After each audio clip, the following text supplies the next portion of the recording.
Hey everyone, thanks for tuning into Awesome Sunday Show. Before we get on with our episode, we'd like to tell you where you can find us. You can download us on iTunes, Podbean, Google Play, Stitcher, TuneIn. We're also available on YouTube. You can follow us on Facebook, facebook.com/Awesome Sunday Show. Invite all your friends to like us because that would just be a nice thing to do. Also follow us on Twitter at Awesome Sun Show. And if you want to follow our personal Twitters, I'm Rick Pat Mick. And I'm at Lesson Connor.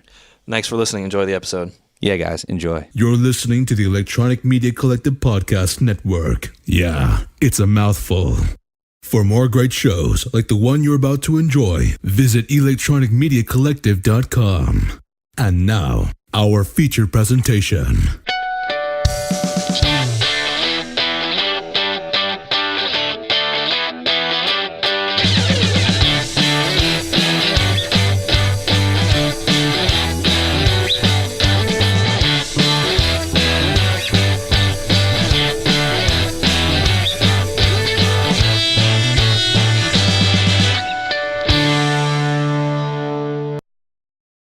Awesome Sunday Show, Connor here. And Pat? Pat, how you doing? I'm all right. A little under the weather, but, I could deal with it. Yeah, dropping your phone everywhere too, I see. Yeah, it's all right. I called it because I got great hands. You do. You did catch that midair, which is kind of weird, even though catching it midair means it falling on your lap, but it's all right. Still caught it. You got it. You got it. You know who didn't catch it, though? Who? Dez. Dez, and neither did OBJ. Yeah, let's not talk about that. That was horrible. That was the... For anybody who's a Giants fan out there, we feel your pain. yeah, man, it's just like, at least in the first half of that game, Eli was on point. Eli was. Odell from the start was just second wieners. Yeah, but I will tell you one thing though. As pissed as I am at that loss, the memes after the crying Jordan memes. Oh, the I memes should say. have been great. Yeah, the memes have been fantastic. All the Eli face memes, all the crying Jordan memes. Like there was one with all the Giants wide receivers' hands with crying Jordan's heads as hands. So I'll say that's a positive to come out of it. But whatever. Fuck the NFCs. But no, I'm just kidding. Back to what this topic or back to what this podcast usually talks about. Movies, comics, video games, all that jazz. Today we're going to be talking to you about the 74th Annual Golden Globe Awards, which was hosted by Jimmy Fallon. But before we get to that, guess what we have, Pat? Dat A.S. Dat A.S Report. We have to have like a little sound effect soon. We do. What is it? We'll have to get a good one. Yeah. Is it going to be like something like low brow or like nice and chimey? Well, we'll think about it. Yeah? We'll work it out. All right. What do you guys think? Let us know in the comments below. All right. Do you want to go off first, Pat, or do you want me to start? I'll start because you probably have more stuff than me. I really don't have that much. I don't have that much either. Not like last week. No. We're not talking 40 minutes about this. Logan, the upcoming Wolverine movie. Who's Wolverine and who's Logan? Can you stop? Let me just go, the movie. Let's be professional about this. All right. Its world premiere is going to be at the Berlin Film Festival, which is pretty surprising. You don't see a blockbuster, especially a comic book blockbuster, premiering at a film festival. Like, ever. No. Ever. So that's pretty cool, I guess. Says a lot of... it always says a lot when there's a studio has confidence in its project. Yeah. Hopefully the confidence is warranted. Let's see. J.J. Abrams has said that he's going to stop he's done with remakes and reboot business, at least for now. He wants to focus on more, which is good. The original projects he's done have turned out well. So have his reboots and remakes. Yeah. I want him to reboot Twilight Zone. That wouldn't be bad. Twilight Zone's pretty excellent. It's a great show. So we'll see what his next. He's still supposed to be making a Portal and Half-Life movies, but we'll see if those ever happen. I'm done with video game movies. Just stop. Stop. Yeah, I haven't seen never been a good one. I've not seen Assassin's Creed. I never cared for the video games that much. Not saying they're bad, just wasn't for me. But Well, apparently, movie's a big pile of shit, so yeah, it doesn't really matter. I heard you can play every video game and still get lost in the story and not know what's going on. Depends. The later ones, yeah, because the stories suck. But regardless, yeah. So he's going to be working on some original stuff, which is good. He's a talented guy. He's got great ideas. Avengers: Infinity War 1 and 2 will supposedly have a combined budget of $500 million and will be filmed back to back in Scotland. I don't know why they're talking about the combined budget like as if it's like this massive thing, because all the Avengers movies were 200 million plus anyway. Yeah. And now I think they're just trying to make it seem like it's a crazy big number, but if you think about it, it probably would have been that much regardless. Like, it's not a surprise. It's not, and I'm pretty sure the first Avengers budget was like a little over 200 million. Like, yeah, and Ultron had to be it was probably a little higher. more, yeah. But it's not a surprise. I don't know why. Like, just because it's gonna be a combined budget of 500 million, that doesn't really make it so newsworthy. Like, I don't know. I just think it's weird that they're talking about the combined budget. I think that's just more like it is news because I like think the 500 million is more eye catching. Yeah, which is why they keep reporting it. But whatever. It's as long as it's to be money well spent, doesn't really matter to me. But it seems like it'll be the case. And there was one more thing I had that I forgot. So why don't you go see if I can find it? All right, try to find it. I guess. So leading off, something not genre related whatsoever, offbloodydisgusting.com. Something that I'm actually really excited about, and all you gore and horror nuts out there. The third Jeepers Creepers is currently in pre-production, and this is a bloody. Oh God. I like those movies, but yeah, this is actually an exclusive to the website. You can, and if you read the article, the guy that writes it, Brad Miska, is he's actually like kind of pumped. Like, you can just, when you're reading something, you're like, this guy's excited about what he's writing about. Yeah, you get that from this, and also he's got like gifs of the creeper and everything like that. And I don't know, I'm just excited. Apparently production's halted. Well, not apparently, it did last April. Production halted completely on Jeepers Creepers 3, and then like they was kind of like in production hell. They didn't know if it was going to get revived or not, or there was going to be some new life breathed into it.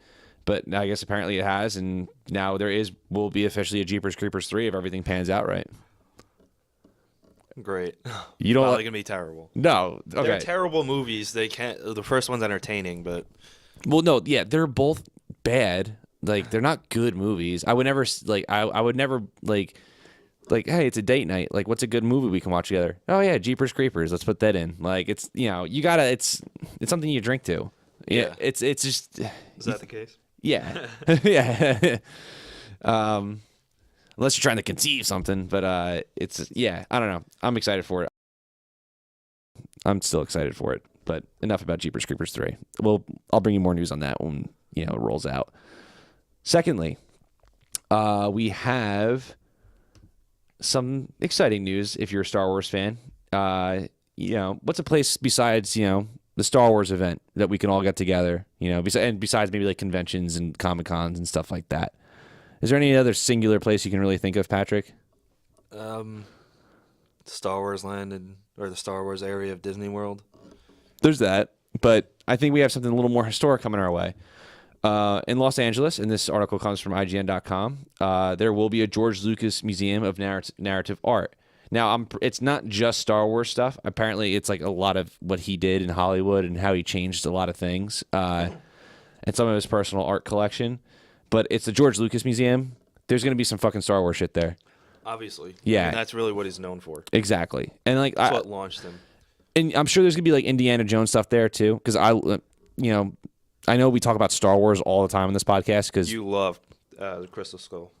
That's your favorite Indiana Jones movie. No, I hate that movie. That movie sucks so bad. That's Robbie's favorite movie. But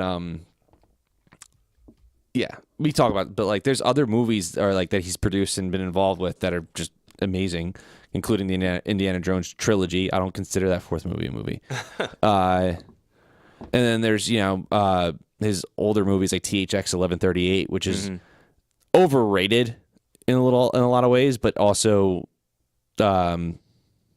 it's still good. It's a weird movie. It's Robert Duvall. If you've ever seen it, it's good. It's some people we'll talk about it a lot. Like they're like, "Oh my god, it's like a great sci-fi movie." Yeah. It's all right. It's his first major movie.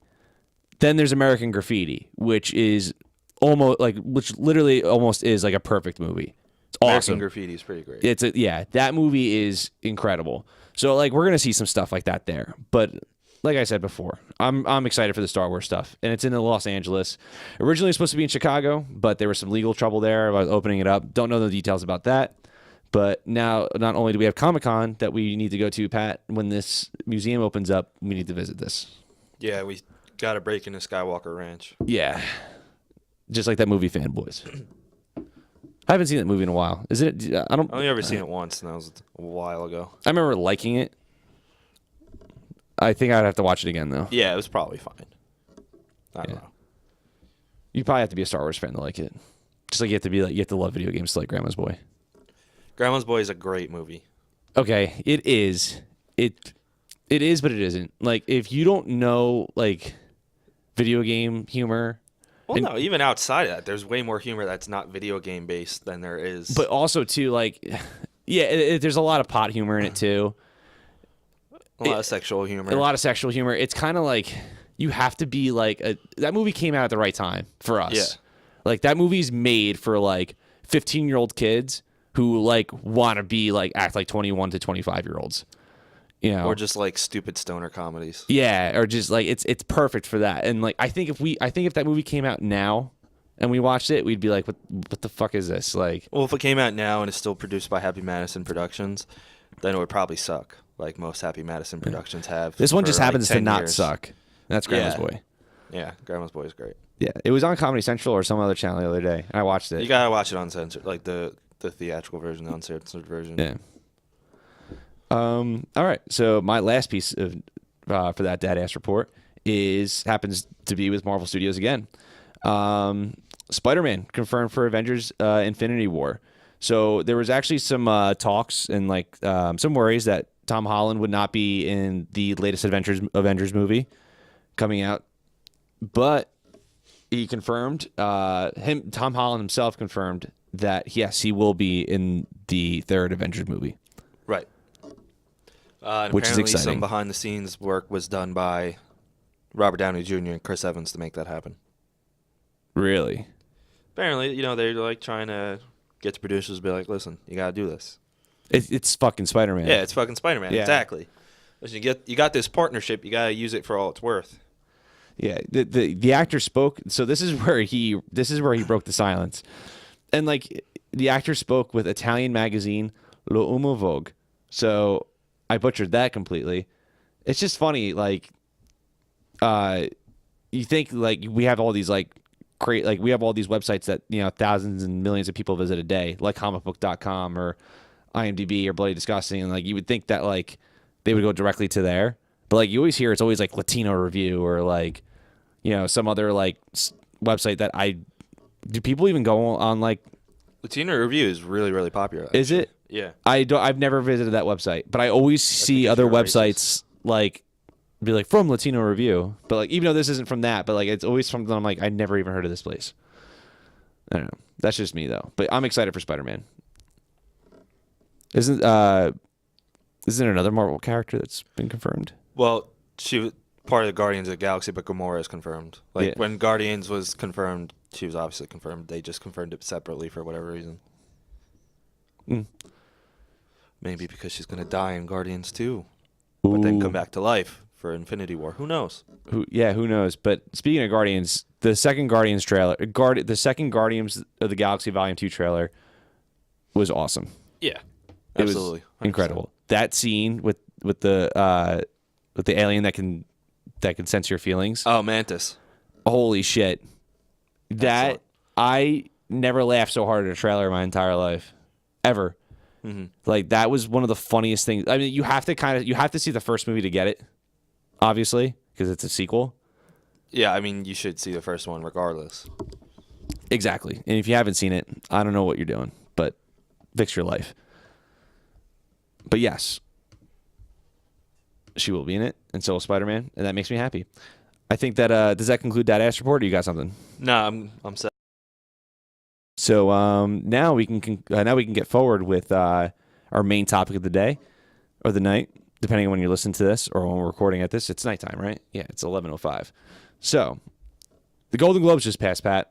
They did this past weekend. Yeah, and Jimmy Fallon hosted it. And from what I've seen on the internet so far, and what I mean so far is 15 minutes before we started recording this podcast, seeing what critics and comments and everything have to say. From what I read, it's been pretty well received. Apparently, he got political during his monologue. Well, yeah, and a lot of people are criticizing him for it, not because of what was said, but because of his interactions earlier in the year and like during election time. He was taking jabs at Donald Trump. And if you watch The Tonight Show or you see clips from it on YouTube or whatever, you've seen that like he was, at least when Donald Trump was on the show, like he was just like overly nice and like buddy with him, which obviously you have to be nice to your guests. He's the host. Just because you're the host. But like the other late night hosts, especially like Stephen Colbert, would rip on Trump endlessly in their monologues, and that was kind of absent from a lot of Jimmy's monologues, it seems like. So now people are criticizing like, oh, now you want to like do this after he's the president or whatever. As if it would matter. Yeah, it wouldn't matter. It's just like it's not that big a deal that he's finally like taking jabs at Trump. Who cares? At this point, it doesn't make a difference. It wouldn't have made a difference like months ago because he's a talk show host. Like, it doesn't matter. Yeah. Like when you get down to it, he is a talk show host. Yeah. Yeah.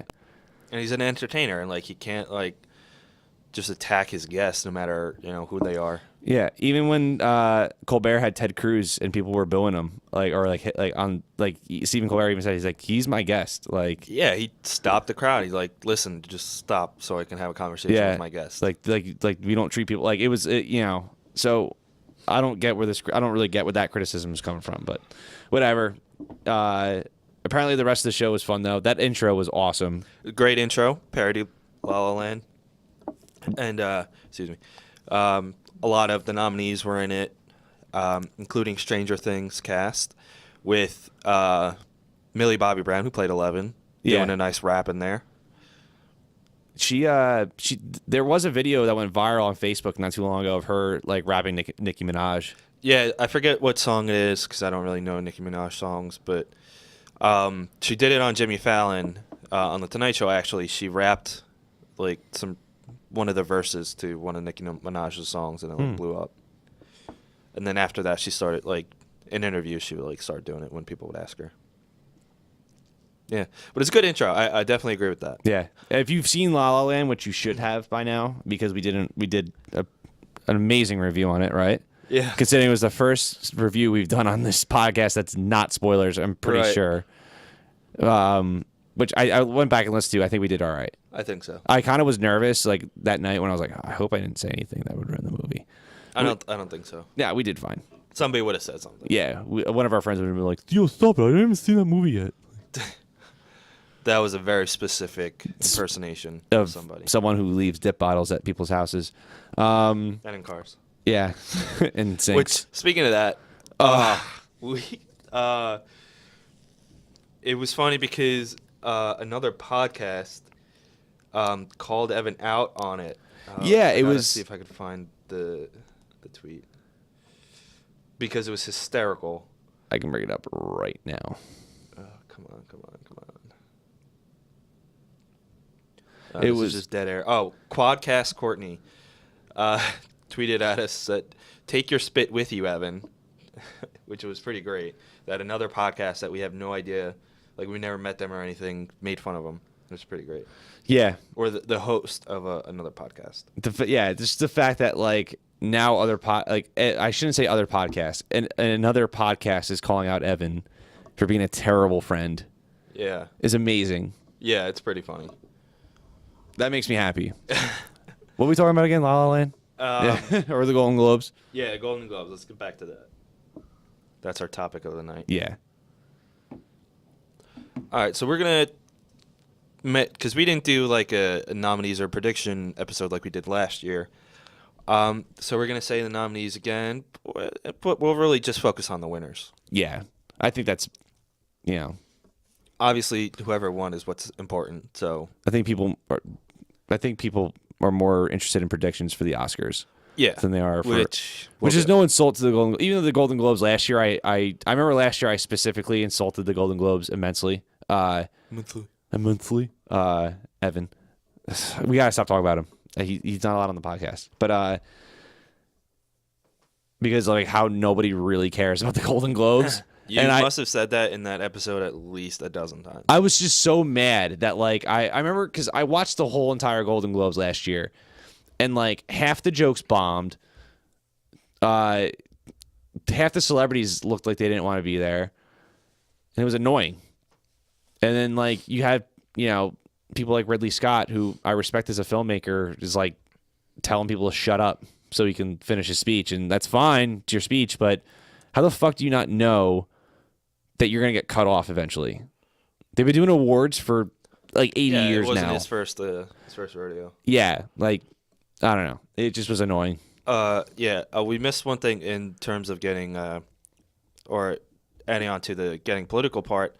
Meryl Streep, who won a Lifetime Achievement Award. She did make some comments about Trump and then about the arts, which did get a huge round of applause. But people are like, who do you to say these things? You're a celebrity, like.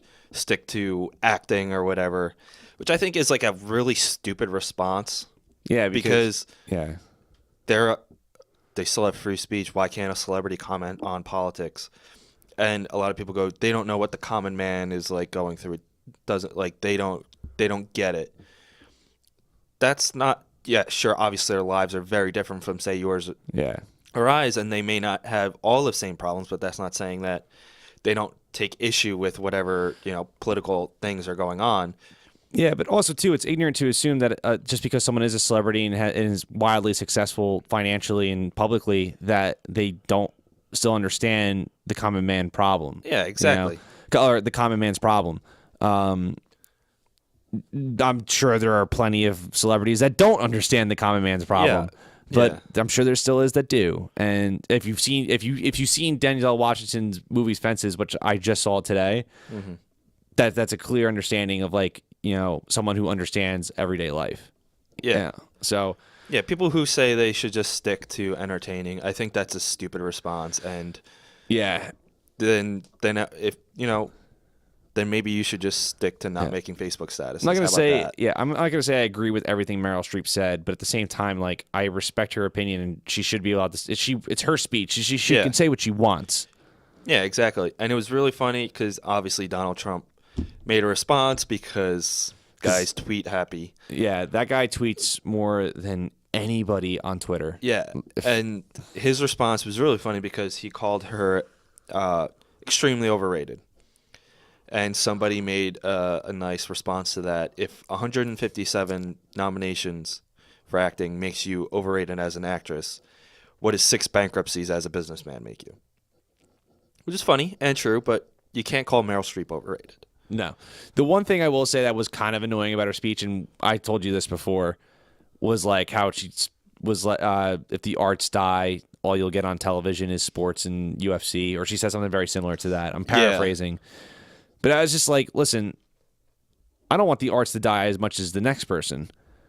The arts is extremely important, like for culture and for society. But like, don't compare something as if it's the lesser form of entertainment. Right. Athletics is just as important as the arts. Yeah, for a lot of people. I mean, it's still entertaining, but I mean, in terms of what it could do for a person, sure. Yeah, exactly. And it just was kind of like, I don't know. It just came off as kind of ignorant. I'm sure she didn't mean it that way. I'm sure she's a nice person. Like, it was just kind of like, that's a dumb thing to end off at. I don't know. I agree. Personal opinion. I don't know. If you think I'm wrong, sorry. Actually, I'm really not that sorry, but whatever. All right, now let's get into the results, which is what this was supposed to be about. Yeah. We're going to start with the TV side. just keep it consistent, even though throughout the show they did like movie, TV, whatever. But we're just going to keep the results together because it makes more sense. Also speeds up the process. It does. Yeah. So we'll start with best miniseries or television film. I don't think anybody was surprised by this, given its reception and how well it fared, both critically and with fans. But The People vs. O.J. Simpson, American Crime Story won. That was a great show. I think everybody expected that. Its other biggest competition, I would have said, would have been The Night Of. But Haven't finished it yet. I haven't finished it yet either. But, I don't think it's surprising. I think it was like a lock, pretty much. Yeah. All right, then we're going to go Best Supporting Performance in a Series, Miniseries, or Television Film. For Supporting Actor, this one was surprising, not because of his talent, but because of the category we just talked about. But Hugh Laurie won for The Night Manager.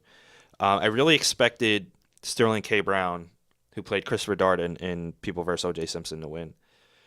But, Hugh Laurie's crazy talented. I haven't seen The Night Manager, but, it's Hugh Laurie on screen. The guy's going to put on a hell of a performance. I hear nothing but good things about that show.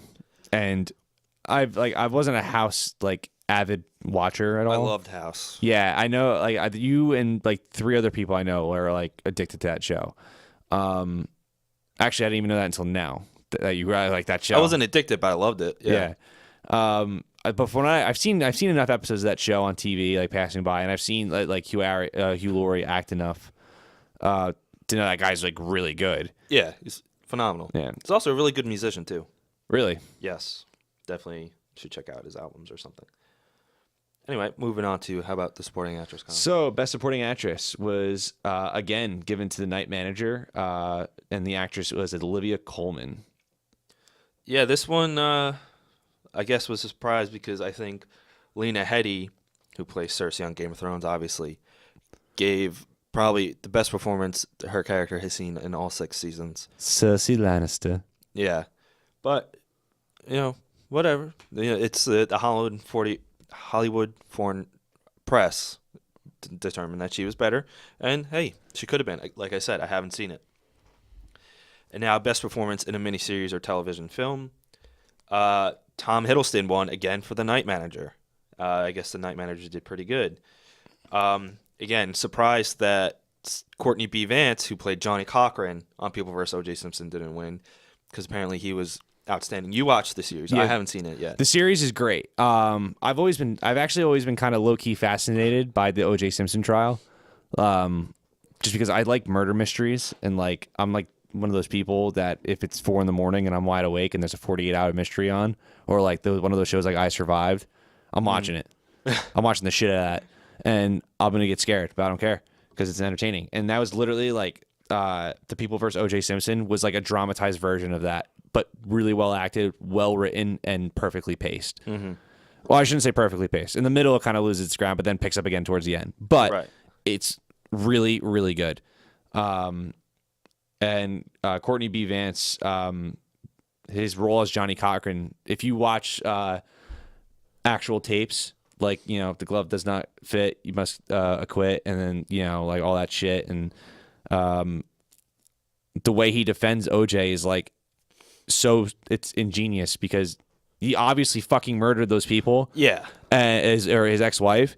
But his argument, he can make pissing in a open electrical socket seem logical, from in the point of view in the court of law. Yeah. I don't get it. And in the way he captured that performance in that show, I thought did it more than just justice. And justice, pun intended. But again, I haven't seen The Night Manager, but that's already 3 awards. We've only talked about 4 awards and so far, and 3 of them were The Night Manager. So I feel like that's telling us something that we should watch this show. Yeah, I will. That same category, Connor. I don't think that this one came as a surprise to anybody, but Sarah Paulson for Best Actress in a Miniseries or Television Film, The People vs. O.J. Simpson. Yeah, I don't think that came as any surprise to anyone. Since the show started, all I heard was how amazing she was in it, especially in the later episodes. Yeah, she was. She was very good in that show. She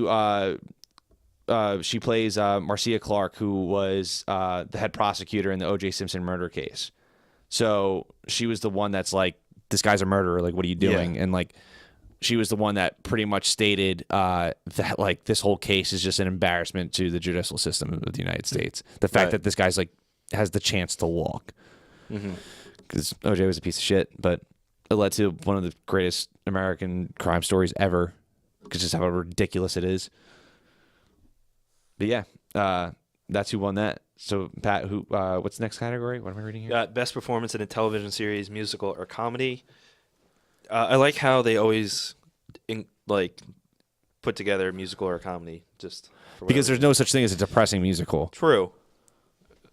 Yet we should make one. We should. But best actor, the winner was Donald Glover for Atlanta. I was only able to catch the first 3 episodes of Atlanta before I lost track of it, but they were phenomenal, and Donald Glover killed it. So yeah, good for him. Our next Lando Calrissian. Yeah, he is perfect for that role.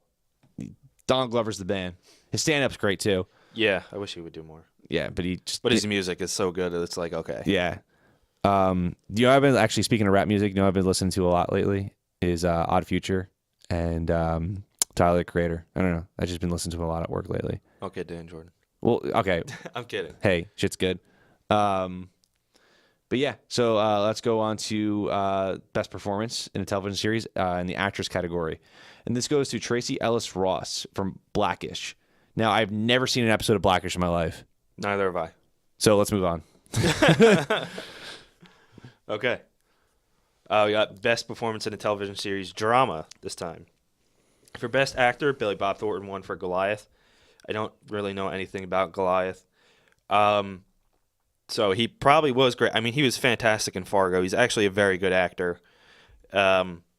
But I had a feeling that Bob Odenkirk would have gotten one for Better Call Saul, which the show is fantastic, and its second season was phenomenal. I can't wait for that show to come back. Yeah, I have to watch it because Breaking Bad was excellent. Oh, it's so good. Here's the thing. It's very, very different, but it's so good. That's what I hear. Here's the thing. I never watched an episode of Breaking Bad on television. I watched everything on Netflix. Like, literally, I watched season 1 to 5, not turning to AMC once. Yeah. And, like, I almost feel like I'm going to do that with Better Call Saul. You're missing out. I know. I don't think you should do it like that. It's just so annoying. Like, all right, so did you watch Jim Gaffigan's new special today? Not yet. All right, so he has a point in there, and I don't want to, like, I'm not gonna say the punchline because it'll ruin the joke, but the point is like, it's so hard to watch regular TV because you have to sit through commercials, and it's just terrible. Oh, boo-hoo. I got to sit through commercials for this excellent show. I know, but I kind of Trust me, the show is more than worth it. I know, and I watch shows on television that have commercials. Like, we are avid Flash fans. All right, so what you do is you record the episode and you fast forward through the commercials. Trust me, waiting for this show to end, you don't know when it's going to end. Like, you got to watch it. That's all I got to say. Commercials. Boo-hoo. All right, am I up? I think I'm up. Yeah. So over to actress. Claire Foy, The Crown, as Queen Elizabeth II in Elizabeth II. No, The Crown is the show as Queen Elizabeth. Why she is it was tagged? Queen Elizabeth II. Then quick. Oh wait, You just can't read. no, I can't read. Why is Elizabeth II highlighted? Oh, because it's a link to actual page of Elizabeth II. There you go, buddy. Yeah. It's 11:25. Don't even. You stay up way later. You're not tired yet. Yeah, she won over Winona Ryder for Stranger Things. Yeah, and I thought she would have won. I haven't seen The Crown. Apparently, it's good. It's actually Netflix's most expensive series to date. It costs like $100 million or something like that, supposedly. Really? Mm-hmm. Speaking of The Crown, though, getting to best series for drama, The Crown won, actually, and I think that this certainly came as a surprise to me, and probably came as a surprise to a lot of people, because it won over Westworld, This Is Us, which apparently is very good, and a lot of people talking about that. Mm-hmm. But Stranger Things and Game of Thrones, and Game of Thrones had its best season, since the third or fourth one, and like the season was phenomenal, even for just its last 2 episodes. The show probably should have won for that. Yeah, I've never watched The Crown at all, but especially with Stranger Things and Westworld and Game of Thrones, like those television shows, like those are the ones that people were talking about. Nonstop. You don't really hear too many people talking about The Crown. Sometimes it makes me think, like, do shows that are just as good win the award, so at least there's some attention on them, maybe? Or it could be deserving. I don't know. I haven't seen it, and I guess I'll watch it now. But especially now that I know John Lithgow plays Winston Churchill in it, maybe I will watch it. But if it won over the shows we mentioned, it's got to be good then. Anybody that has a starring role in Harry and the Hendersons, I want to watch in a TV series. Just for that? Just because of that. I love John Lithgow. I mean, he was great on Third Rock from the Sun. Great show.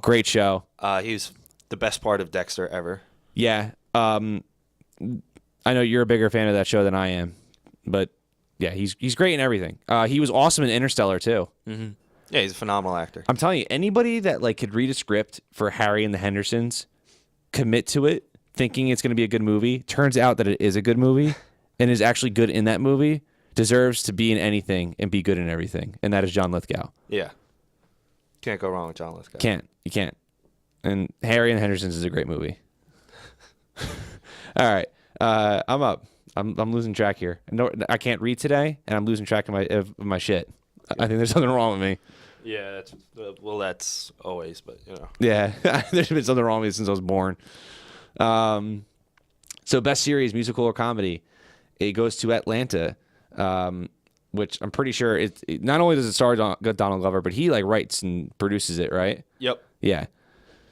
Yeah, he pretty much did everything. I don't know if he directed any of the episodes or not, but yeah, that was his baby. Like, he created it, was a head writer and everything, and starred in it. That's a tough job to do all that. Yeah. Oh, he did direct, let's see, two episodes. Most of the rest were directed by Hiro Murai. I probably just said that wrong, but whatever. It's fine. We're on a streak here Yeah. of pronouncing things wrong. Anyway, moving on to the movie section of these awards. Yay! Connor, why don't you start? All right. So, because I've seen any of these, which I do actually want to see some of them soon, but best foreign language film goes to Ellie, and it's a French film. So, yeah, it's like a psychological thriller or something. Yeah, I've heard people talk. I've heard the internet talk about it, which means I read things and I didn't hear voices. But it does spark my interest, and that's the one thing I do like when it comes to award seasons. Not only do I look forward to seeing the movies nominated and are getting the Oscar buzz, and seeing what's disappointingly not nominated and what's surprisingly nominated. That stuff's interesting. I love seeing the foreign categories because then it brings light to. That's how I found out about Pan's Labyrinth. Yeah. Was because of all the notoriety it was getting, and I was like, "What movie is this?" And because you'll probably never hear of these movies otherwise. Usually, which eventually opened up the door for me watching other Guillermo del Toro movies. Until he got me that awesome Secret Santa gift of the Criterion Collection. The Criterion Collection of the Guillermo del Toro's 3 essential movies. So I do like reading off, see who won, who's nominated, because then There's other movies besides movies made in the United States. Right. Obviously. Sometimes you got to read subtitles, people. Just people speak different languages. Happens. Bastards. There's 7 billion. You're in America, speak English. Yeah, there's 7 billion people on this fucking planet. That was a joke, people. 7 billion. You said 7 billion. I said 7 billion. Oh, if you did, then I must. If I said 7 million, I meant 7 billion. Right. Whatever. All right, whatever. Yeah. Moving on to best animated feature film. Zootopia was the winner on that. Zootopia was fantastic. Zootopia was really good. I loved Zootopia. Although I'm kind of surprised with the buzz that Kubo and the Two Strings and Moana had gotten. I'm kind of surprised it won over it, even though Zootopia was great. I haven't seen Kubo or Moana yet. I'm planning on seeing them as soon as I can. I have to see Kubo and the Two Strings because everybody that saw that movie said it was amazing. I ran into Gabe Fuentes at Best Buy. He was buying the movie on Blu-ray, and he goes, "Yo," I'm like, "What's up, dude?" And he goes, "You need to see this movie ASAP." And I still haven't taken his advice, and I feel bad. I do want to see it really bad. Yeah, I mean, Zootopia is great. It's just a little surprising given the buzz that they were getting and how they're more. See, I'm not surprised because Zootopia, when that came out, like that was the movie for a hot second. Yeah. People were talking about the social commentary that movie was displaying on screen, like for like all the time, every day you saw something about like Zootopia did this, like Zootopia broke new ground, blah blah blah, like, and it was Zootopia is amazing. It's an amazing movie, right? But it's not the best Disney movie ever made. No. It's not. It has a 99% or 98% on Rotten Tomatoes, which is extraordinary, and it deserves it. I'm not saying it doesn't, but it's like it's not the best thing since like Bread and Butter, people. It's good. It's really good. It's like it's solid 9 out of 10 maybe. So you're saying Moana was better? I haven't seen Moana yet. Oh, I thought you did. Oh, I'm comparing. I'm comparing to other Disney movies in general. All right, fair enough. There's like Frozen's better than Zootopia. I don't know. Have you seen Frozen? Yes, but I don't know if I think I like Zootopia more. So yeah. I'm not comparing it to the other nominees because I still have to watch some of them. But Zootopia, I love it. It's a great movie, but it's not the best Disney movie. People, calm down. All right, before I get burned at the stake, Pat, why don't you? Best original score. I don't think that this one was a surprise. Justin Hurwitz for La La Land came as no surprise. Before I saw this movie, my pick would have gone to Johan Johansson for Arrival because that score is amazing. But La La Land's score was just fan-fucking-tastic. Yeah, it's the songs in there were. I'm not like a dancing dude, I'm not like a.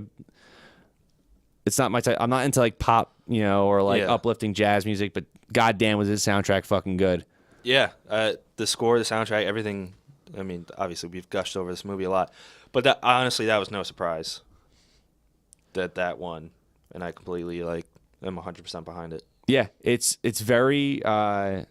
If you're like I said, like I know I said before, like I'm not like a big singing like that. I just don't convey that, but I love musicals and I love music and film.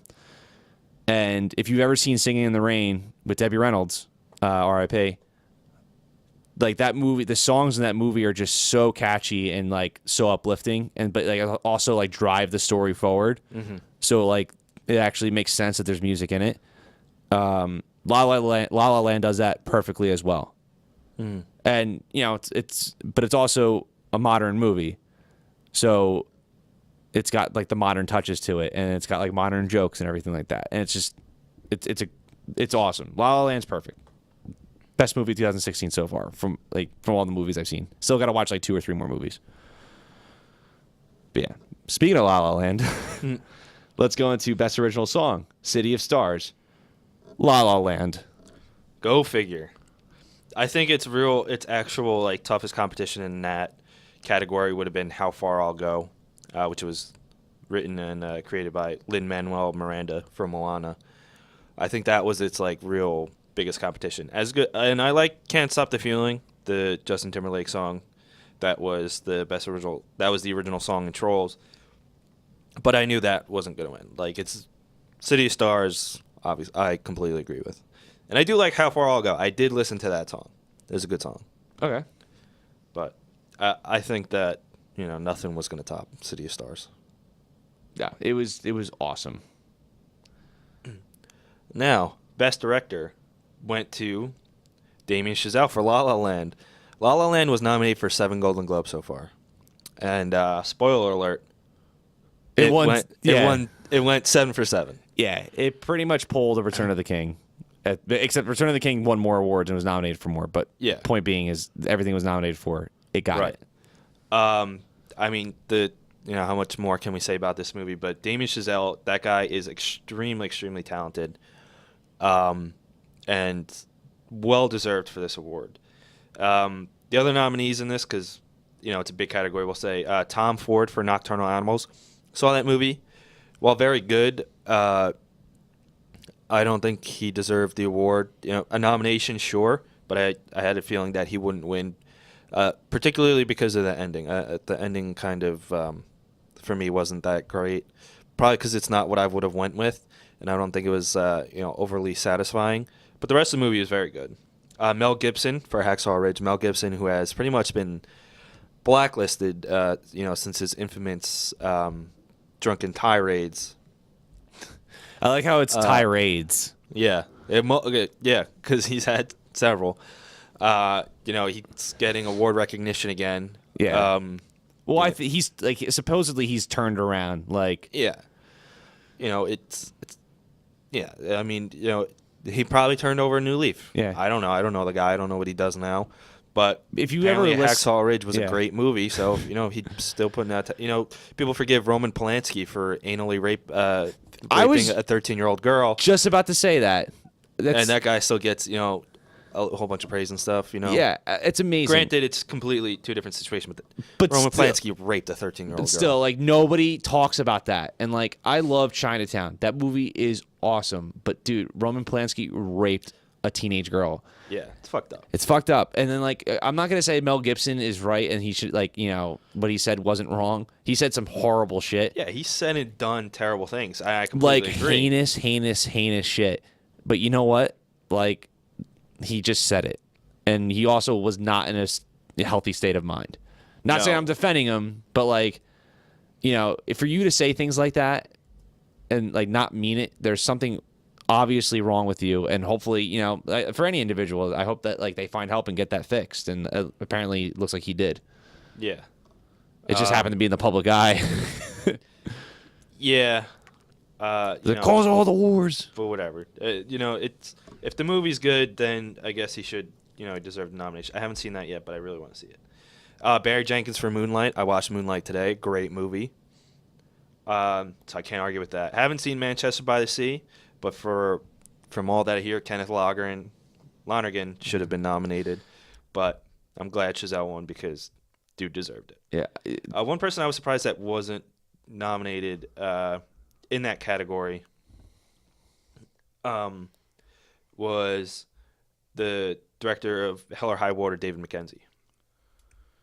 Oh, yeah. Haven't seen it, but everybody says it's excellent. It's on my list. I'm gonna see it soon. Hell or High Water was gnarly, dude. Like it was really good. It's hard to not think of Old Country for Old Men when you're watching it, or No Country for Old Men. I really can't talk tonight. Maybe I did say 7 million. I don't know, but yeah. So it's got that vibe, Southern, slow paced, Westernish setting. Yeah, it's a modern Western, except. There's like a real hint of realism to it instead of being more romantic like Westerns would be. But it was awesome. Hell or High Water was really good. Jeff Bridges is like great in it, and so is Chris Pine. Chris Pine's really good in it too. The guy's got talent. He's more than just a pretty face. Yeah, he's a good actor. I'm telling you, his southern accent in this movie, like he sells it. It's damn good. I still wish he was going to be Hal Jordan in the new Green Lanterns movies, but we get him as Steve Trevor. That's fine. I can deal with that. Yeah. Connor, best screenplay. Oh yeah. So this one's gonna not be a surprise either. Yeah. So best screenplay goes to Damien Chazelle for La La Land. Deservingly so. Excellent movie. I can't even talk about it anymore. We did a whole podcast on it. Go listen to it. Well, we didn't do that much, but we did talk about it. But I guarantee that most of the people listening to this right now probably haven't seen it. Yeah, you should see it. Yeah, 100%. See it. Like give the movie theater your money. Yeah, and see that movie. A++ movie, man. Don't be like an Evan Bogner and download every movie you see. He hasn't paid for a movie in years. I feel like I saw him. We went to the theater once with him, but regardless. Oh, we did for one movie. But I guarantee you someone paid for him. You said stop talking about him, and look what you did. Sorry. Best supporting performance in a motion picture, drama, musical, or comedy. They combined these, the supporting roles, while they had the leads in separate categories. Now, this one I disagree with, not because he was bad, but because there were better performances. For Best Supporting Actor, Aaron Taylor Johnson won for Nocturnal Animals. And while he was very good in that movie, I will give him full credit. Mahershala Ali should have won for his role as Juan in Moonlight because he was fantastic. He was one of the best parts of the movie, of a great movie, and the guy is extremely talented. He should have won. I think he was personally robbed of that. Just saying. All right. I can't disagree with that. Mahershala Ali is a phenomenal actor. He was awesome in Luke Cage. He was the best part about Luke Cage. Yeah. In my opinion. Not gonna lie. You know, like in every other scene, I feel like he'd always like shake his head, smile, and laugh. Like whatever someone was telling him. If you watch that series again, he does that all the time. Well, you know, actors have their quirks, but fit his character, I think. It's better than Jeff Bridges. Whatever. Yeah, I or no, really, wait, who did I just say? Jeff Bridges? Yeah, he did. Which is not. I meant to say Jeff Goldblum. I really can't. I'm different state of mind tonight. Yeah, I don't know what's wrong with you. There's something. I have to take you out back. That's and like put you the down. fourth or fifth thing I said wrong. Yeah, I'm gonna have to take you out back and put you down. Yeah, it's Put you like pasture. yeah. This is my last episode, everybody. I'm getting old yellered later. But yeah, wrong person was picked for that category. Not to knock Aaron Taylor Johnson's performance, but should have went to Ali. Anyway, moving on, Connor. So now we go over to Best Supporting Actress. Now this one I completely agree with because Fences was really good, and I think in the Academy Awards we'll see Fences get nominated for more categories. But Best Supporting Actress goes to Viola Davis in Fences as Rose Maxon.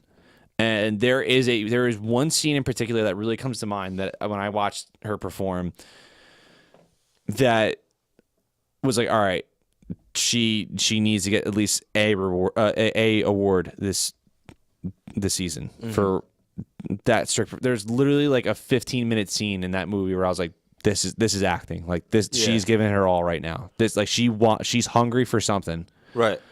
and it's damn good. Yeah, she's a phenomenal actress. She actually just won an Emmy at the last awards. Haven't seen the show, but you know, for what she won it for, How to Get Away with Murder. But I've seen her. You know, I've seen most of the movies she's in, and she's never not been fantastic. Yeah, she's Even always in good. bad movies she's in, she's always good. Like, well, all right, Suicide Squad, but there's nothing good about that movie whatsoever. Yeah. So I'm sorry, Viola. She couldn't even save that movie. Fuck that movie. Your friend. No, it's your friend. All right. Best performance for lead actor in a motion picture, musical, or comedy. Like we said, don't be surprised about this one, but Ryan Gosling won for La La Land. What's La La Land? I never heard of it. I don't know, but you said it sucked. And I think Not true. He did an excellent job. His performance was both very subtle and nuanced, but there's a lot of passion behind it. You could tell, and was just understated, was very, very, very strong. Yeah, he. It's one of the movies where like it's. I can't imagine him really having to act different from like his personality with this, you know, because he's just playing a regular guy who just happens to be like a struggling musician. He doesn't have to do any weird accents or anything like that. He doesn't he doesn't have to change his voice or something like, you know, for Heath Ledger to do as the Joker or, you know, when you see, you know, a British person acting like an American, they have to have an American accent. But you really hit it on the nose when you put it the fact that like the passion behind it, because this character in the film loves jazz, and like when he talks about jazz, you legitimately believe that this guy is like a jazz fanatic. So yeah, I completely agree that I think he deserves that win, just because like there was just so much heart in that performance. Yeah, and he wasn't even the initial star. Miles Teller was the original. Was originally going to play his character, and Emma Watson was originally going to play Emma Stone's, and I'm glad that neither of those happened. Not to knock them, but why didn't they play the roles? Just didn't work out. Scheduling. But you know what? It worked out for the betterment of the movie. They're probably kicking themselves in the ass right now. You never know. Yeah. Well, I mean, Emma Watson's doing Beauty and the Beast. Yeah, that's what she dropped out for. Yeah, all right. Well, that kind of makes sense. Because considering Beauty and the Beast looks friggin' amazing. Hopefully. But I think that everyone, the audience in the movie itself lucked out. Like, but he I don't know, Miles Teller, nothing against him, but apparently his exit was due to the amount of money he wanted and would not compromise on. But worked out for the betterment. Yeah. A surprise in this category, if you didn't pay attention to it, but Ryan Reynolds was nominated as Deadpool That is awesome. in this, which is great. Because he was awesome. He was. Ryan Gosling even made a joke during his acceptance speech. He goes, this is funny. I get like mistaken for Ryan Reynolds all the time. So you got the right guy, like, which is great. But yeah, well deserved on that one.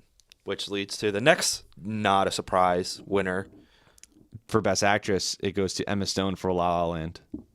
And I mean, anything we said about Ryan Gosling's performance, you can almost attach to Emma Stone because she really knocked it out of the park, and you can see the passion behind what she loves, which was acting in theater, and and you could really feel all her emotions. Like she conveyed them so well that like you felt it. Yeah, and she wasn't over the top. She wasn't over dramatic. She didn't overact or anything. It was just perfect. It was great. It was great. I don't know what else to say about it. We've talked about the movie forever. Let's move on. Let's see. Best performance in a motion picture drama. I think a lot of people saw this one coming. Like I said, I haven't seen this movie, but Casey Affleck for Manchester by the Sea as Lee Chandler. From what I hear, he best performance of his entire career, and he was phenomenal in it. So I didn't really see this coming as a surprise. Although this was another like heavy category. You had Joel Edgerton nominated for his role in Loving, Andrew Garfield for his role in Hacksaw Ridge, Viggo Mortensen for Captain Fantastic, and Denzel Washington for Fences. So another stacked category. Yeah, especially Denzel and Fences, because like you haven't seen Fences, right? Yeah, Not yet. Yeah. Holy shit, Denzel gives his best performance since Training Day. Really? Yeah. Now, has he had better movies since Training Day? Debatable, because I love that movie. But this Fences was unbelievably good. Mm-hmm. If he got that over Casey Affleck, I still haven't seen Manchester by the Sea, so I don't have a solidified opinion in this yet. But apparently, if Casey Affleck in Manchester by the Sea is everything that people are building up as, compared to what I already think Denzel performed in Fences, it would be it would be like up in the air. I wouldn't care either way, because Denzel was awesome in that movie. But okay, moving on to Best Actress in a Motion Picture Drama. It goes to Isabelle Huppert in Ellie. Is it Ellie or L? I think it's L. L? But I could be wrong. That they may pronounce it different in Yeah. France. Which is kind of surprising, because normally, usually at least, actors and actresses in foreign films do not tend to win against whatever American or British films were released. Right. And I may be wrong on that, but it seems like that usually doesn't happen. Usually, I would have thought maybe like Amy Adams would have won for Arrival. See, I had a feeling that it was going to go to Natalie Portman as Jackie, because, like, the award ceremonies, they fucking love biographies. They do. They love biographies. They love the people who play, the characters in them. Bryan Cranston was nominated for Trumbo. Trumbo, yeah. Yeah, and that movie was not that good, but he was excellent. But they do. Like, it's they love historical pieces. They, especially the Academy, like for the Oscars, love historical pieces, love biographies, biographical films, and things like that. So I'm kind of surprised Natalie Portman didn't win, but maybe it'll carry over to the Oscars and she will win. I heard she's amazing in the movie, but I haven't seen it, so I really don't know. I haven't seen either. Most of these movies I usually see before the Oscars anyway. Yeah, last year I finished up until an hour. I finished everything an hour before the Oscars. Yeah. I think I was like missing 1 or 2 movies before that, and then I watched them afterwards. It's funny because Creed, which I think is the best movie of 2015, I didn't watch until after the Academy Awards that year. But, it's just that's how it's the way the cookie crumbles. That's what they say in Bruce Almighty. True. And Connor, why don't you do your category, and I'll go for the last, what was the last presentation for the best motion picture? Oh, so are you doing drama and I'm doing musical and comedy? Oh, yeah. Okay, I see what you're saying. Because drama was the last one given. True. All right, makes sense. So best motion picture, musical or comedy. So this is gonna come as a shock. It's La La Land. 7 out of 7. Fucking figure. Yeah, 7 for 7. And you know what? It's probably gonna be just as heavily nominated for that. I mean, it for the Producers Guild, Directors Guild, Writers Guild, SAG, BAFTAs, and everything. Like, I feel like it's gonna get. Some of those nominations have already been released. I haven't looked at them, but it's either gonna get the same amount or more nominations in the upcoming awards. I hope it gets more. Yeah, it deserves it all. Another maybe not so surprising because it was a really good movie, but Deadpool was also nominated in that category. It makes sense because that's a comedy. Yeah. That's legitimately. It's just, it's funny because it's a comic book movie, and, granted, The Dark Knight was nominated for things, as it should have been, because Dark Knight was fantastic. Yeah. Even more so than a comic book movie, it was just a really, really good movie. But it's just funny to see that because most people kind of just discount them from award things. Because they're comic book movies. Yeah, exactly. Which here at Awesome Sunday Show, we don't stand for that. Exactly. And, most to all blockbusters are also excluded for that, except for, when it comes to, effects and stuff. But the last award that was given of the night, and the last one that we have to announce, Best Motion Picture for Drama, Moonlight. And you know what? Moonlight was fantastic. I think it deserves this award. I haven't seen the other movies, not going to lie. It went up against Hacksaw Ridge, Hell or High Water, Lion, or Manchester by the Sea, but Moonlight was fantastic. Screenplay was excellent. The pacing was. I really liked how they broke it up into chapters to really capture different points of the main character's life. And I actually think that the 3 actors who played the main character, Chiron, should have all had a combined nomination for Best Actor. Just nominate all 3 of them. But yeah, Moonlight was great. I think that it was a very deserving movie. Not just because of how well it was made, but it is a really powerful story in a way. And it's a very, very, very sad and very extremely realistic. Not to discount the other ones, but yeah, Moonlight I think was a great choice for this, and I think it's going to be a top contender for Best Picture when it comes to Oscar time. I agree. Mm-hmm. And you know what? Pretty much most to all of these movie categories will see the exact same lineups plus a few here and there, or maybe some differences. But there's some that you could look at right now and be like, oh yeah, these are definitely going to be nominated for Oscars. Maybe the same categories.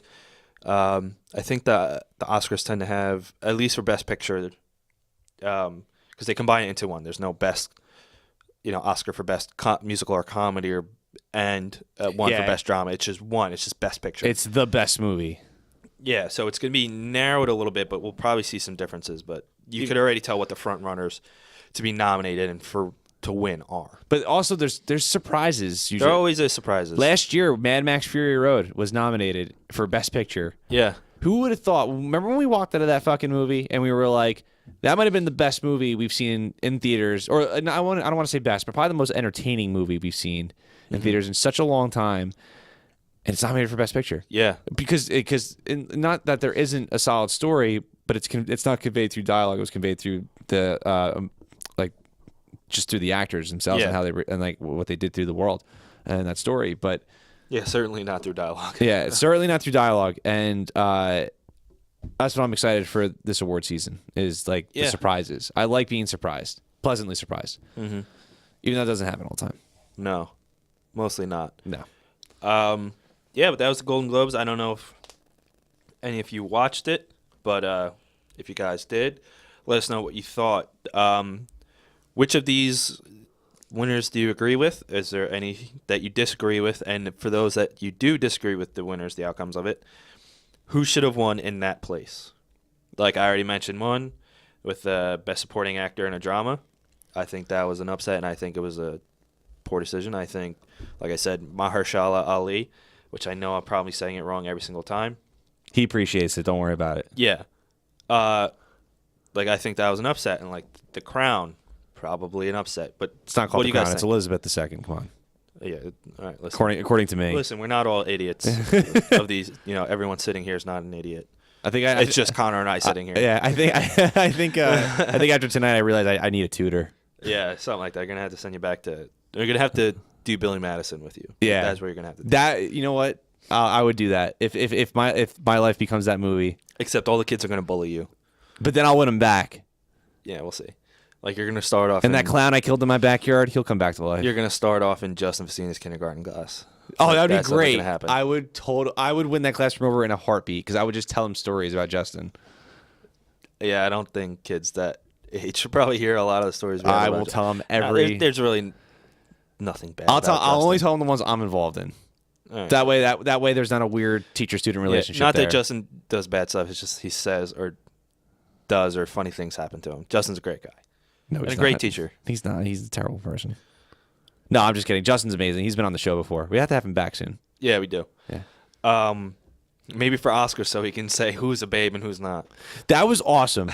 So like remember if for those of you that might remember or have listened to our last episode about the Oscars, that was before we got like a mixer and way before. Yeah, a table, chairs, a fourth mic. Yeah, a fourth mic, working equipment.